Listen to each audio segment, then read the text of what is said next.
O medo tinha um cheiro em Bangkok. Não o cheiro adocicado e pesado do incenso dos templos, nem o aroma vibrante de capim-limão e malagueta que flutuava das bancas de comida de rua. Era um cheiro mais subtil, azedo, que se agarrava à parte de trás da garganta de Cam, misturado com o fedor estagnado do clone, que serpenteava atrás do seu bloco de apartamentos, e o fumo acre do trânsito incessante. Aos 17 anos, Cam conhecia esse cheiro demasiado bem. Era o cheiro de chai. Cam apressou o passo pelo sói estreito, os ombros curvados, os olhos fixos nas sandálias gastas que batiam no cimento irregular. O calor úmido da manhã já o envolvia como um pano molhado, colando a sua simples t-shirt de algodão à pele. A sua pele. Era sempre a pele. Mais escura que a da maioria dos rapazes do bairro, um legado do seu pai, oriundo do sul profundo.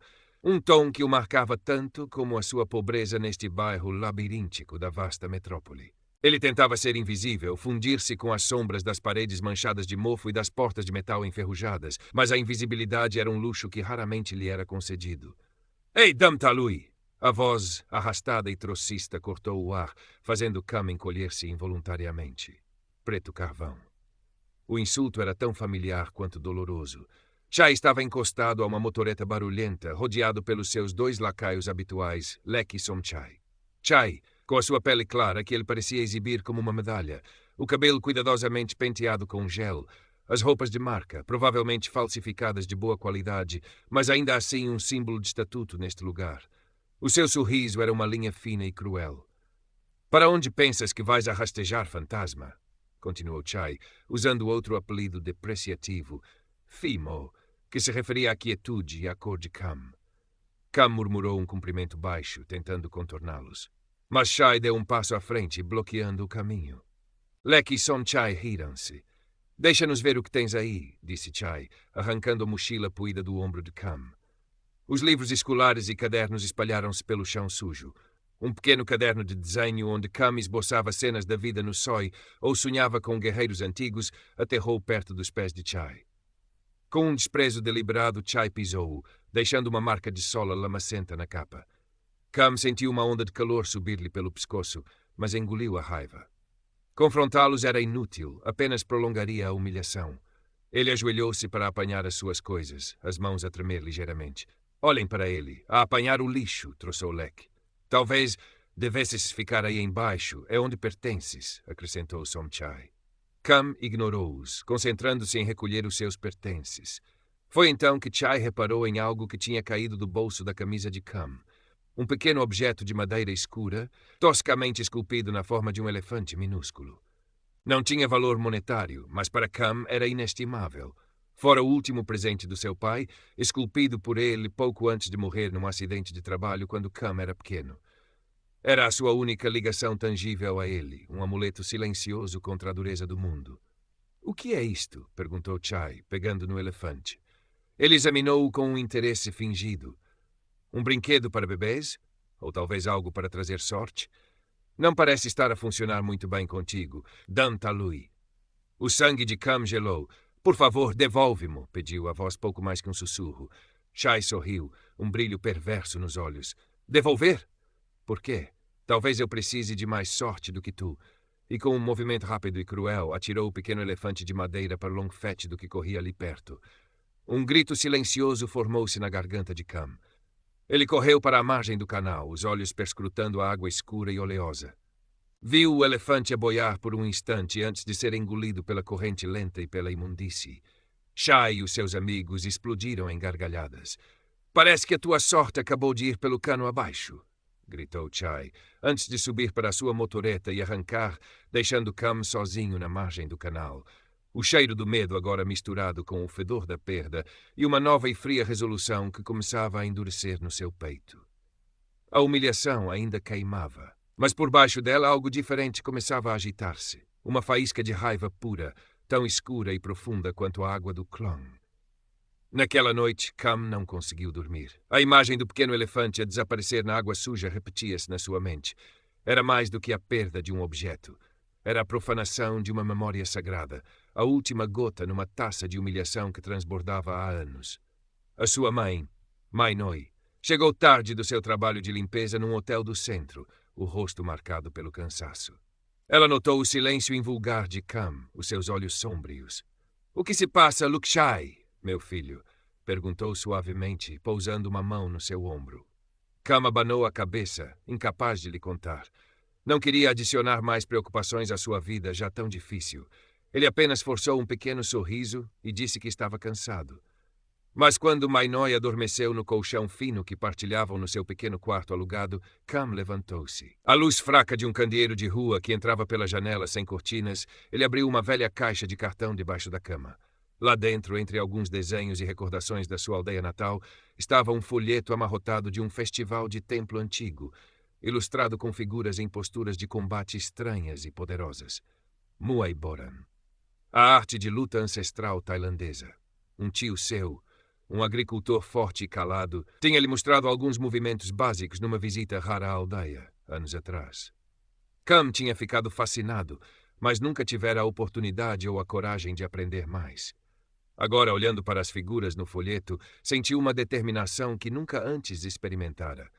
Não era sobre vingança, não exatamente. Era sobre respeito. Era sobre não ser mais invisível, sobre não permitir que ninguém lhe tirasse o pouco que lhe restava. Era sobre encontrar uma força dentro de si que pudesse enfrentar o medo. Nos dias seguintes, Cam começou a treinar em segredo. Acordava antes do amanhecer, enquanto a cidade ainda dormia, e esgueirava-se para um canto esquecido do Wat local, um pequeno templo budista escondido entre os edifícios. Ali, à sombra de uma estupa antiga e sob o olhar sereno de estátuas de Buda cobertas de musgo, ele imitava as posturas do folheto. Socava o ar, praticava bloqueios, tentava equilibrar-se em posições difíceis. O seu corpo magro protestava. Os músculos doíam. Os nós dos dedos ficavam esfolados, a respiração faltava-lhe. Era frustrante. Ele era desajeitado, fraco. Muitas vezes caía. Mas de cada vez que caía, lembrava-se do elefante de madeira a afundar-se, lembrava-se das gargalhadas de Chai e levantava-se novamente, a determinação a arder mais forte. Ele usava um saco de arroz velho que encontrou como saco de boxe improvisado, sentindo os grãos a deslocarem-se sob o impacto dos seus punhos hesitantes. Na escola, tentava manter a mesma fachada de invisibilidade, mas algo tinha mudado nos seus olhos. Já não desviava o olhar tão rapidamente quando cruzava com Chai. Havia uma nova intensidade no seu olhar, uma centelha que não passara despercebida. Preeya notou-o.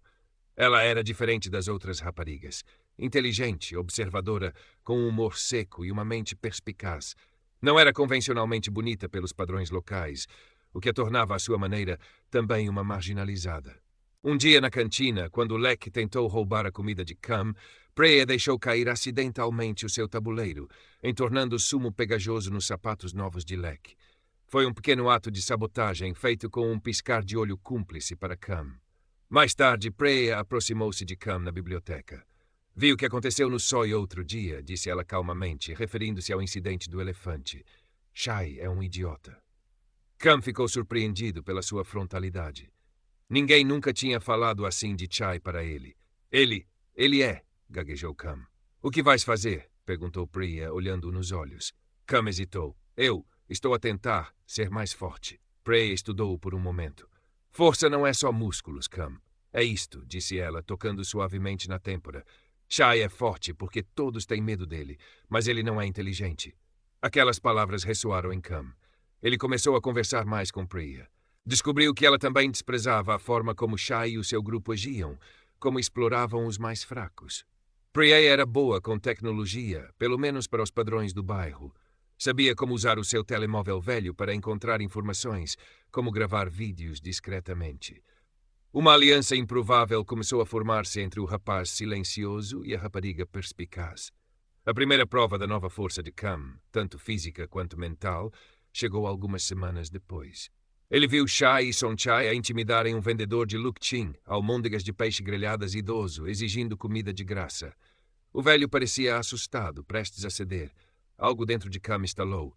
Lembrou-se do seu próprio sentimento de impotência. Respirando fundo, Cam aproximou-se. Deixem-no em paz, disse ele, a voz firme, surpreendendo-se a si mesmo. Chai virou-se, incrédulo. O quê? O Damtalui arranjou voz? O que vais fazer? Chamar a tua mamã? Sonchai avançou ameaçadoramente. Vai-te embora, rato de esgoto. Mas Cam manteve-se firme. Quando Somchai o empurrou, Kam reagiu instintivamente. Usou um bloqueio simples de Muay Boran que tinha praticado vezes sem conta, desviando o braço de Somchai e usando seu próprio impulso para o desequilibrar. Somchai tropeçou e quase caiu, os olhos arregalados de surpresa. Chai ficou momentaneamente sem palavras. Lek, que se tinha aproximado, hesitou. O vendedor idoso aproveitou a oportunidade para se afastar rapidamente. Por um instante tenso, ninguém se moveu. Depois, Chai recuperou a compostura, o rosto vermelho de fúria. Tu vais pagar por isto, Damtalui, sibilou ele. Vais mesmo. Chai não atacou fisicamente naquele momento. Talvez houvesse demasiadas testemunhas no mercado movimentado, mas a ameaça pairou no ar, pesada e sinistra. Kam sabia que tinha atravessado uma linha. A sua pequena vitória teve um sabor agridoce, misturado com um medo renovado. Mas também sentiu uma pontada de orgulho. Ele tinha se defendido, tinha protegido alguém. Chai cumpriu a sua ameaça. Não através de ataques diretos imediatos, mas de formas mais insidiosas. Começou a espalhar boatos maliciosos sobre Kam na escola, que ele roubava, que era sujo. Tentou isolar Priya também, chamando-a de namorada do fantasma. Mas o pior foi quando usou as suas conexões familiares. O pai de Chai era dono de uma pequena mercearia no bairro e conhecia muita gente, incluindo o senhorio do prédio onde Kam e a mãe viviam. De repente, o senhorio começou a queixar-se de barulho inexistente, a ameaçar aumentar a renda. Mainoi ficou preocupada, sem entender a causa da súbita hostilidade. Kam percebeu imediatamente que era obra de Chai. Isto solidificou a sua resolução. Não bastava defender-se a si mesmo. Chai era mais do que um bully. Ele era um pequeno tirano que usava o medo e a influência para prejudicar os outros, para controlar o seu pequeno mundo. Ele e Priya tinham de o parar. Precisamos de provas, disse Priya, enquanto se sentavam num banco gasto perto do templo, partilhando um saco de manga seca. Não adianta só dizer que ele é mau. Temos de mostrar às pessoas. Mas como? Perguntou Kam. Ninguém vai falar contra ele. Tem medo. Não precisamos que falem diretamente, respondeu Priya, os olhos a brilhar com uma ideia. Precisamos que ele se exponha. Começaram a observar Chai mais de perto. Priya usou seu telemóvel velho, fingindo jogar ou ouvir música, para gravar discretamente algumas das interações de Chai. Conseguiram um vídeo tremido onde Chai exigia dinheiro a um estudante mais novo, em troca de proteção. Outro onde ele se gabava a Lek Somchai de como tinha feito o vendedor de Lakchin dar-lhe comida de graça. Descobriram também, através de conversas ouvidas e da pesquisa online de Priya, ela encontrou um perfil vago numa rede social onde Chai se exibia, que ele usava a sua reputação para conseguir favores e pequenos privilégios, sempre à custa dos outros. Descobriram também, através de conversas ouvidas e da pesquisa online de Priya, ela encontrou um perfil vago numa rede social onde Chai se exibia, que ele usava a sua reputação para conseguir favores e pequenos privilégios. Não era um crime grave aos olhos da lei, especialmente com as pequenas conexões do pai a protegê-lo. Mas era uma teia de pequenas crueldades e explorações. Priya teve uma ideia. A feira anual do templo estava a chegar, um grande evento comunitário onde todos no bairro se reuniam. Era a oportunidade perfeita. Se conseguirmos mostrar isto a toda a gente, começou Priya. Ele perde a face, completou Kam, compreendendo. Na cultura tailandesa, a reputação pública, a face, era extremamente importante. Perder a face perante a comunidade seria uma punição mais devastadora para Chai do que qualquer repreensão oficial. O plano era arriscado. Precisavam de acesso ao equipamento de som ou vídeo da feira. Precisavam de coragem para enfrentar Chai publicamente. Kam sentiu um nó de medo no estômago, mas olhou para Priya, para a sua determinação calma, e acenou com a cabeça. Eles iriam tentar. Kam intensificou o seu treino de Muay Boran, não para magoar Chai, mas para ter a confiança e a capacidade de se defender a si e a Priya se as coisas corressem mal. Ele concentrou-se na defesa, nos bloqueios, na capacidade de usar a força do oponente contra ele mesmo, tal como seu tio lhe ensinara brevemente. A sua técnica ainda era rudimentar, mas a sua disciplina era férrea. A noite da feira do templo chegou, vibrante de cor, som e cheiro. Lanternas de papel coloridas balançavam nas árvores. O ar estava espesso com o fumo das grelhas de comida e o som de música tradicional misturava-se com as conversas animadas da multidão. Crianças corriam por todo lado, famílias passeavam. Monges em vestes cor de açafrão observavam com sorrisos serenos. Era o coração da comunidade reunido. E no centro de tudo, como esperado, estava Chai. Ele pavoneava-se com os seus amigos, rindo alto, exibindo um relógio novo, outra imitação, tentando atrair a atenção das raparigas. Ele sentia-se o rei daquele pequeno universo. Ele tinha visto Cam e Preya chegarem juntos e lançou-lhes um olhar de desprezo, planeando, sem dúvida, alguma humilhação pública mais tarde naquela noite. Cam sentiu o familiar aperto de medo, mas respirou fundo, lembrando-se do seu treino, da sua resolução. Preya deu-lhe um pequeno aceno encorajador. Era agora ou nunca. Enquanto Chai estava distraído a tentar impressionar um grupo de pessoas perto do palco principal, Preya pôs o plano em ação. Ela tinha passado a tarde a fazer amizade com o jovem responsável pelo velho projetor e sistema de som que iam ser usados para mostrar um filme mais tarde. Com uma mistura de charme tímido e uma história inventada sobre querer mostrar uma homenagem surpresa a um avô doente, ela conseguiu convencê-lo a deixá-la ligar o seu telemóvel por apenas 1 minuto. Cam ficou de vigia, o coração a bater descompassado. Viu Preya a mexer nos cabos, o rosto concentrado. De repente, o ecrã grande montado ao lado do palco que exibia anúncios da feira ficou escuro por um instante e depois acendeu-se com a imagem tremida do telemóvel de Preya. O primeiro vídeo começou a rodar. Era Chai, a voz claramente audível, apesar do ruído de fundo, a exigir dinheiro a um rapaz mais novo e assustado. Se não me pagares, amanhã vais ter problemas a sério, dizia ele no vídeo. A multidão começou a murmurar.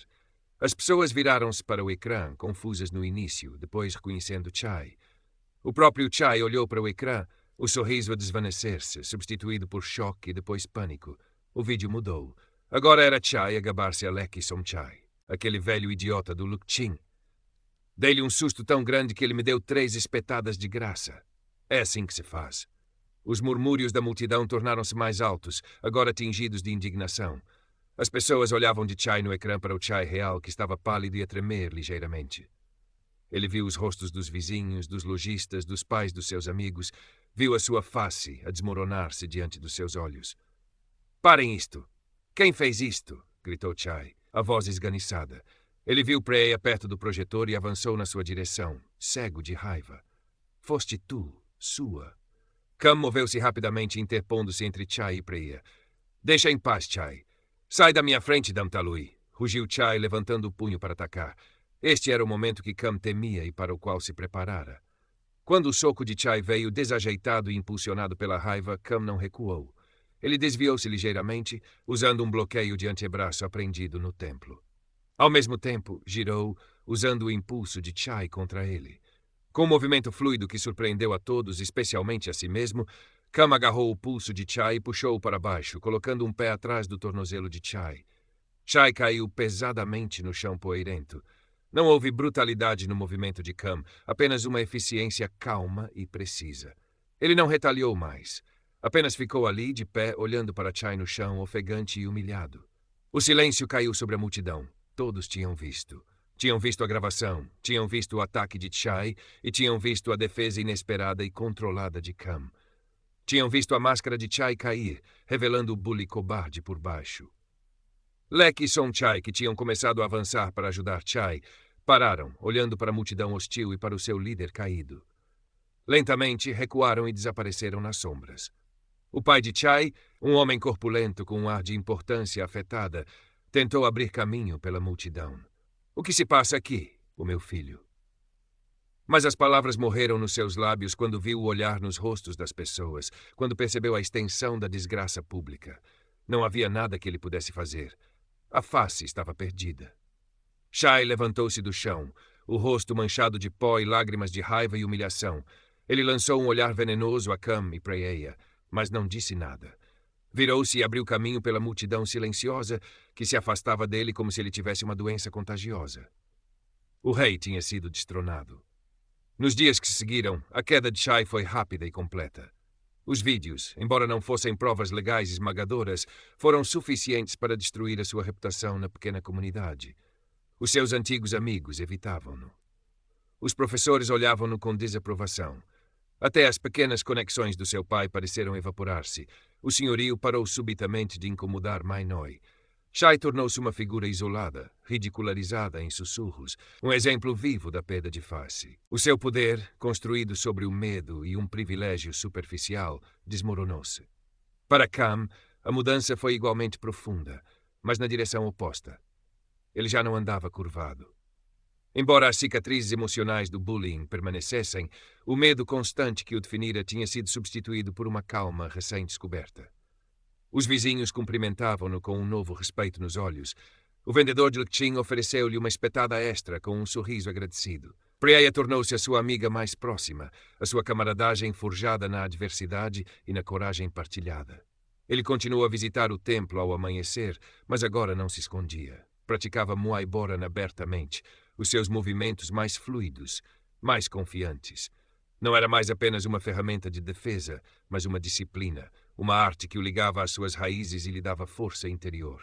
A raiva que o impulsionara inicialmente tinha se transformado em algo mais construtivo, um sentido de propósito. Um dia, algumas semanas depois da feira, Cam estava a treinar perto da estupa quando um grupo de crianças mais novas do bairro se aproximou timidamente. Uma delas, um rapaz pequeno com olhos grandes e assustados, que Cam reconheceu como um dos alvos frequentes de Lek antes da queda de Chai, perguntou: Cam, mão mais velho Cam, podes ensinar-nos a sermos fortes como tu? Cam olhou para eles, vendo o seu próprio medo antigo refletido nos seus rostos. Ele parou o seu treino. Um sorriso genuíno, algo raro e precioso, iluminou o seu rosto. Força não é só lutar, disse ele suavemente, repetindo as palavras de Priya e a lição que ele próprio aprendera. É sobre manter a cabeça erguida. É sobre não ter medo de ser quem se é. Ele mostrou-lhes algumas posturas básicas de Muay Boran, não focadas no ataque, mas no equilíbrio, na defesa, na autoconfiança que vinha de conhecer o próprio corpo e a própria mente. Enquanto ensinava, sentiu uma paz que nunca conhecera antes. A jornada tinha sido dolorosa, mas tinha o levado a um lugar onde podia não só defender-se, mas também ajudar os outros a encontrar a sua própria força. O sol da manhã subia sobre os telhados de Bangkok, a sua luz quente a banhar o pátio do templo. Cam sentiu o calor na sua pele. A sua pele escura, que fora durante tanto tempo uma fonte de vergonha e dor, agora parecia absorver a luz, brilhar com a sua própria história de resiliência.